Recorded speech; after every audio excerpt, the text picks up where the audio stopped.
And as we see the candidates shake hands right there, Mike Pence and Tim Kaine, after 90 minutes of spirited debate, shaking hands with the moderator as well, Elaine Quijano, covered a lot of ground there. And Matthew Dowd, Mike Pence had a line at the end of the debate where he said that Donald Trump is not a polished politician. What you saw on that stage tonight was two polished politicians, two career politicians, Senator and Governor Tim Kaine, Governor and member of the House Mike Pence, who came in with quite different strategies. Yeah, I mean, these were two experienced politicians who have been through debates before in their own races for governor, or Congress, or senator, so they're very good at this and knowing how to do this. It was very interesting to me what this was. I thought Tim Kaine, his style wasn't as good as Mike Pence's. I thought Mike Pence did better on style and calmness.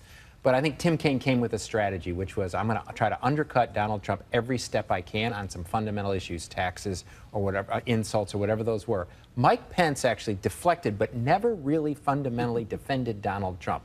This looked like, to me, a debate where Tim Kaine was in this race today, making the argument about why Hillary Clinton, and it looked like Mike Pence was wanting to get out of this year's election to another election where he may be on the ballot. They say that didn't seem to bother Donald Trump. David Muir, we had something we've never had before in this vice presidential debate. You had the two presidential candidates tweeting in real time all through the debate, Donald Trump being a cheerleader for Mike Pence. Said a great opening statement right out of the gate, George, tweeting almost immediately. And there were tweets from Hillary Clinton throughout the debate, too. And it's interesting, you know, you were saying, Matt, that he often deflected, but he did defend Donald Trump on one key issue. And it's been the issue that's topped the news for the last week, the taxes, where he came out and he said that Donald Trump did use the tax code the way it was supposed to, and that he used the tax code brilliantly. It's the same word that we've heard from Donald Trump in the last 24 hours. And it sounds an awful lot like what you heard from the circuits about him being a genius on it. He was forced into that cookie, Roberts, because Tim Kaine brought up the tax returns again and again and again. And brought up over and over and over again the insulting words that Donald Trump has used about all kinds of people. And that was really his goal, was to remind everybody that Donald Trump's temperament is a problem. And I want to play one of those exchanges because it was one of the ones where Mike Pence actually said it wasn't true. Let's watch one of the exchanges where Tim Kaine talks about Donald Trump's insults, and I want to bring Byron Pitts in. Just trying to keep up with the insult-driven campaign on the other side of the table. You know, I'm just saying facts about your running mate. Yeah. Well, and I know you can't defend Senator, him. please, I'm happy to defend him, Senator. Don't put words in my mouth that I'm not defending him. You're not. I'm happy to defend him. Most of what you said is completely false. So, Byron Pitts, you were taking a look at these statements. Why don't we go through them? Well, George, Donald Trump did say in 2015 that Mexicans bring in drugs, they bring in crime, they're rapists. He did say in 2006, in an interview with Fox News, he called Rosie O'Donnell a slob. Donald Trump did say in the first debate that African Americans are living in hell. So the facts are, we conclude that the comment by Governor Pence was false. Okay, let's bring it down to John Carl, who's in the hall. Did it feel like there was a winner in that hall, John? Well, it felt like Tim Kaine came in here as if he was the candidate that was on the campaign that was behind, and he was overeager to try to score points. Kaine came in hot. He was interrupting constantly. So I think that those are maybe even more than points on style, severely hurt Tim Kaine. Mike Pence, on the other hand, was that relatively calm presence. It was almost as if Kaine and Pence switched roles from what we saw with Hillary Clinton and Donald Trump, where Donald Trump was constantly interrupting during his debate. In this case, it was Hillary Clinton's running mate that was constantly interrupting. But fact checkers will have a field day with Mike Pence. The other big one, George, was the question of whether or not Pence said that Vladimir Putin is a stronger leader than Barack Obama.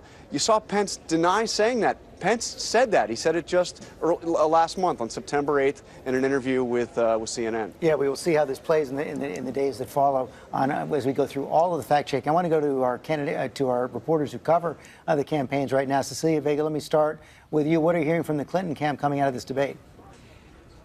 George, it's interesting. In the first 30 minutes of that first debate between Clinton and Trump, the Clinton camp was declaring victory. No outright declarations just yet, but they are very happy with Kaine's performance. One aide just telling me right now that Pence ran away from Trump and was dishonest about the real record. He is, however, taking some heat from even Democrats and allies over these interruptions, but the Kaine aides are telling me that's the VP's job, that's the running mate's job, and he did what he set out to do tonight. Yeah, it seems, let me bring that back to you, Matthew Dad. It seems like in some ways, Tim Kaine was willing to sacrifice himself to do the job for the ticket. Well, I think Tim Kaine has looked at the polls and has looked what's happened in the last week and understands that this race is fundamentally about Hillary Clinton and Donald Trump, and he's going to be willing to do whatever it takes to make sure he helps bring her over the finish line.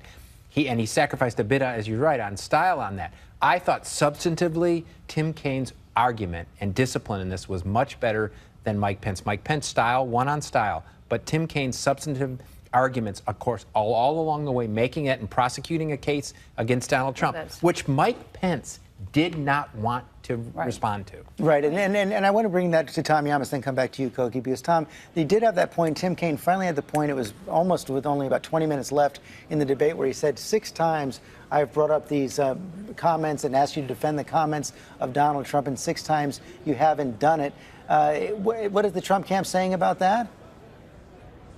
Well, Donald Trump, in his typical fashion, saying Mike Pence won big and that they all support Mike Pence. Also, Trump's campaign manager very happy with the governor's performance. It is true what you said. He was on the defensive all night. But when you talk about style and tone, Governor Mike Pence did not let Tim Kaine get under his skin, something that didn't happen to Donald Trump. When Hillary Clinton was attacking Donald Trump, it clearly got to him. But Governor Mike Pence kept his cool throughout this debate. And he did have one key moment there is when he pointed out the difference in Kaine's position on abortion and how that has morphed over his years in public service. I will say one thing. Governor Chris Christie is now advising Donald Trump for his next debate. Trump may want to ask his running mate, Governor Mike Pence, for some style points as well. George? We'll see if that works. You know, Koki, on that issue of abortion, it did reveal something that had been going on throughout the night.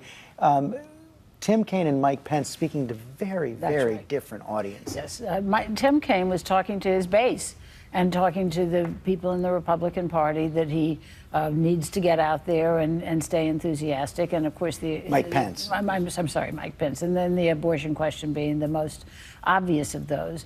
But Tim Kaine was looking at that group of college-educated white women. That's who's going to determine this election, and over and over and over citing Trump's statements, and then at the end doing that defense of Roe versus Wade is really where he was going there. And I think that his entire performance was aimed at that voter group. And in fact, if he was trying to poke and needle Mike Pence at the risk of not looking likable himself, he ultimately got there in the end. I would argue when they were talking about abortion and the comments that Mr. Trump at one point had said women should be punished if abortion becomes illegal. And that's when you heard Mike Pence say, well, listen, he's not a polished politician. And that is really blowing up on social media. A real big concession right there.